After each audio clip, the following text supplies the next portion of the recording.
Merci beaucoup Nina. Et je m'excuse, peut-être je vais tordre le protocole. J'aurais demandé à ce qu'on se lève pour faire une minute de silence dédiée à Astou Sokhna, mais aussi une minute de silence dédiée au docteur Oumar, médecin réanimateur, qui est décédé à l'hôpital de Fann. Je pense que c'est un soldat mort au front et qu'il mérite un hommage mérité aussi de la nation. C'est pour cela je m'excuse de tordre le protocole, qu'on se lève et qu'on fasse une question.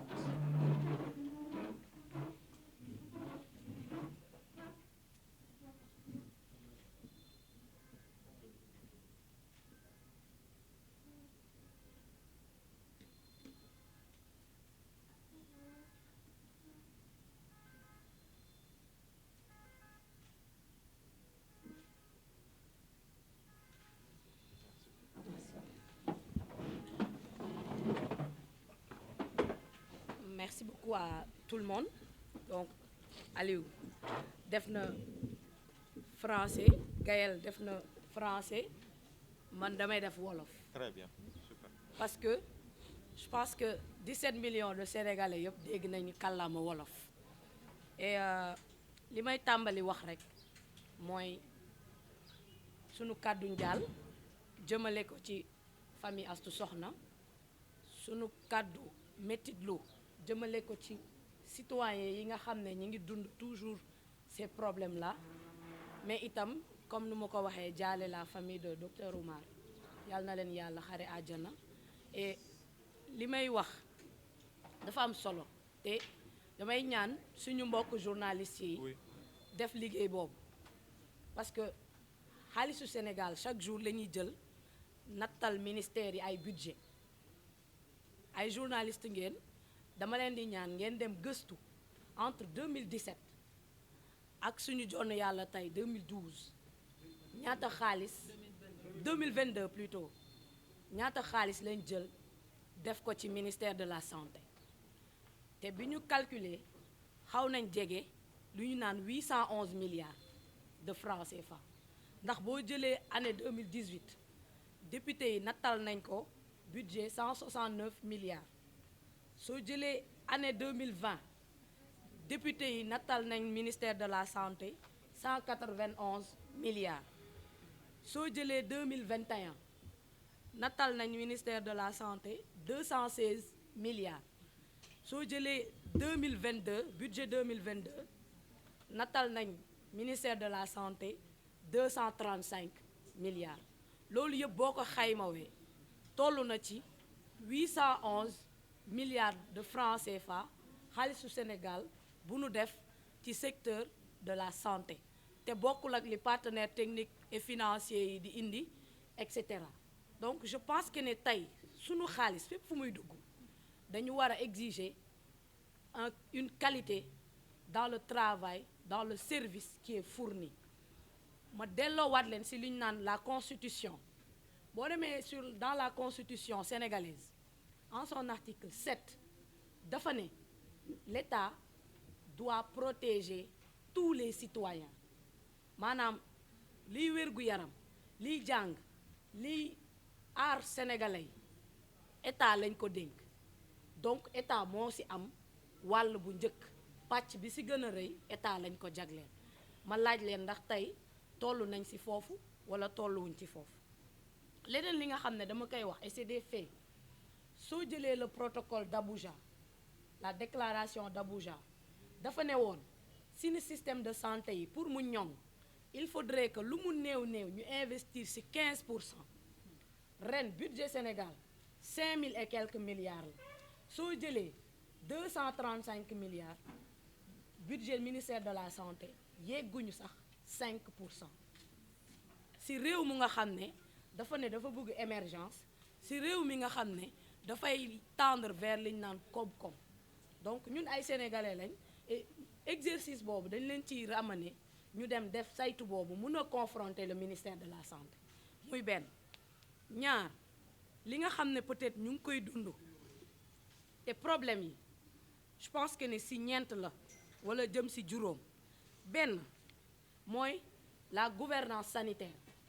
Aujourd'hui au Sénégal la santé publique est en danger, le système est précaire, on est dans du saupoudrage et si loolu li ñuy wëy parce que dañuy wan rek ay hôpitaux ay bâtisses mais boo demee creuser ba ci fond bi li ñu naan un géant au pied d'argile sunu système Sénégal santé loolu la. soo waxee ñu ne la si sous-région bi ñoo fi ëpp ay ñoo fi am faculté de médecine, soo fi waxee ñu ne la nit ñi Sénégal le personnel est de qualité, mais boo demee jeex loolu amul te ñeneen ñi ñu ngi ñuy raw parce que ñun on s'endort sur nos lauriers. wax nañ ko plateforme bi c'est pas une plateforme pour combattre le personnel sanitaire.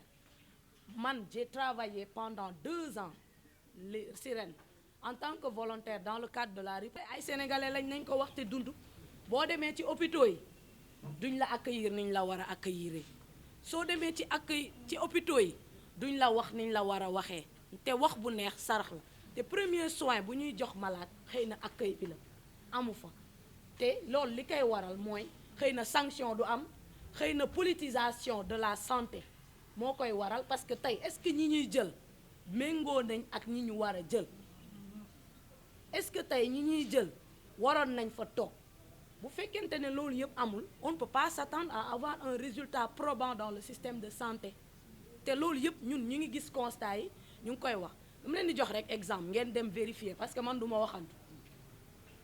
il a fallu que Kolda ñu def une question écrite au gouvernement du Sénégal pour que ñu mun fa yóbbu en 48 heures un gynécologue. ministère de la santé duñ ma bàyyi ma wax lu dul dëgg. en commission technique alerté woon naa leen ci ascenseur hôpital Le Dantec pendant 1 an 6 mois ñooñu amuñu ascenseur. jigéen ñi suñuy wasit dañuy yéeg ay escalier léegi dañuy xaar ba nit doomam wadd fa gaañu ñuy doog a jël ay mesures te ministère de la santé du ñu ne waxuma leen ko en commission technique du ñu ne waxuma leen ko en plénière te bu ngeen génnee léegi ngeen dem vérifier ministère ascenseur hôpital Le Dantec moo ngi toujours en l'état. jigéen ñi dañuy jël ay escalier pour mun a wasin parce que bloc opératoire bi mu ngi ci kaw léegi dañuy xaar ba nit doomam dee fa ñuy doog a waaw dañuy sanctionner et cetera alors que waxoon nañ leen ko man bi ma ko waxee léegi toll na ci 6 mois pendant la session budgétaire laa ko waxoon dara amul. leneen li nga xam ne bëgg naa ko wax dama jàpp ni yii ay voix la te président de la république man laa déggoon mu wax ko bi ñuy inaugurer le service des maladies infectieuses mu ne ministère de la santé et ça c'était en décembre 2020 su ma juumul mu ne ministère de la santé il faudrait que ngeen indil ma les réformes du système sanitaire. ba tey ba sànq mun ngeen dem laajte conclusion réforme yooyu amagul.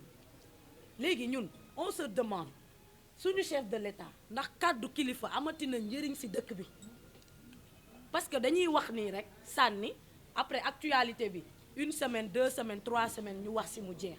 looloo waral may ñaan ce mouvement là il faut maintenir la dynamique.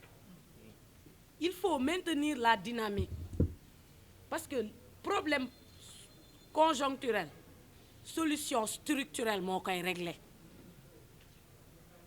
dem leen ouvrez-vous à toutes les parties prenantes bu leen ministère de la santé oowee dem leen ngeen exposer ko seen jàmbat su leen assemblée nationale woowee dem leen ngeen exposer leen seen jàmbat. je pense que même la démarche serait d'aller les voir parce que ñun ñoo jël dénk leen mandat et il faudrait que cette redevabilité ñi ñuy dénk di ñu mun a rendre compte. ouvrez-vous ana tey association des consommateurs ana ñu parce que nous sommes des usagers ana association des consommateurs. je pense que le travail est plus sérieux et lii dynamique buy commencer la nañ ko continuer bu ñu dara tax ñu bàyyi bu actualité bi jeex parce que nommé nañ kenn wala fal nañ kenn mu jeex. donc je pense qu'il faut continuer et les réformes je pense que aujourd'hui seen plan d'action exiger des réformes du système de santé, je pense, est aujourd'hui une priorité pour nous. Parce que suñu indiwee réforme yi il a fallu que SAMU Covid am ñu doog a xam njëriñam ci réew mi. Avant budget 200 millions la doon am bi Covid amee dotation wam jóge ci 200 millions dem 500 millions pendant que des pays comme la Côte d'Ivoire seen SAMU seen service d'urgence ils sont à 3 milliards. ñu ne ñun ak ñoo tolloo niveau de développement ñooñu raw nañ ñu. Est-ce que ñun dañu war a continuer di am les mêmes revendications de 1960? Non, dëkk bi dafay changer te ñun ñooy génération bi nga xam ne incha allahu rabbi ñoo koy changer. Parce que quand on va confronter les autorités ce ne sera plus sur la base de dañoo mer. Non, c'est des arguments plausibles qu'on met sur la table et qui demanderont des solutions. Moo tax je dis que engagement citoyen éveil citoyen dafa war a continuer. Li leen ci war a gën a ñaax askan bi ñi ñuy tànn ëllëg ci biir ñu xam ñan la ñuy tànn. Dama koy wax à l'Assemblée nationale si nous voulons avoir des députés de qualité il faudra élire si nous voulons avoir une assemblée de qualité il faudra élire des députés de qualité pour que ñu ñuy mën a xeexal sunu ay jàmbat. Donc bal bi nag ci askan bi lay tàmbale ci askan bi lay dellu et on a la balle dans notre camp. Il faudrait que mobilisation bi ñu continuer tey il faudrait qu'on arrête chaque fois sauvons le système de santé sauvons l'école sauvons les agriculteurs sauvons mais ba kañ.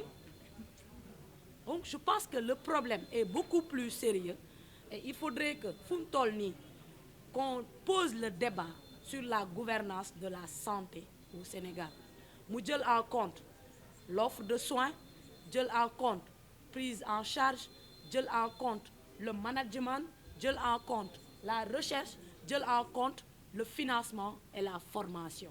Tant que tënkuwuñu ci lii ay astukan dafay continuer di am parce que le véritable problème pointé wuñ ko du doigt pour espérer avoir des solutions.